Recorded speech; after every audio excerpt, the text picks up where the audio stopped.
দ্বিতীয় সন্তান হলে নাকি প্রথম সন্তানের প্রতি আর এত বেশি ভালোবাসা কাজ করে না। আমি যখন জানতে পারি আমি দ্বিতীয়বার কনসিভ করছি, সবাই আমাকে একটা কথা বলছিল যে দ্বিতীয় সন্তান হলে আমার নাকি ইহানের প্রতি ভালোবাসা কমে যাবে, ইহান নাকি অবহেলিত হবে। কিন্তু আমি সবসময় কি চিন্তা করি জানো? আমি চিন্তা করি আমার ইহানের জন্য হয়তো আমার দ্বিতীয় সন্তানটা অবহেলিত হবে, কারণ ও হলো আমার প্রথম সন্তান। ওর জন্য আমার আলাদা একটা ভালোবাসা, মায়া মহব্বত কাজ করে।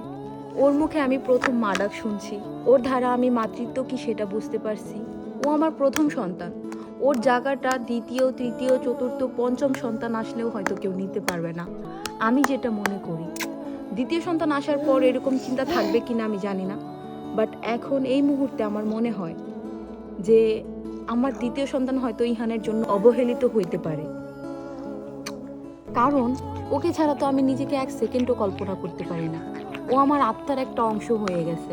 এখন যদি এরকম কোনো সিচুয়েশন আসে যে আমার ছেলেকে ছাড়া আমার থাকতে হবে, আমার মনে হয় যে আমার নিঃশ্বাস বন্ধ হয়ে আমি মরে যাব।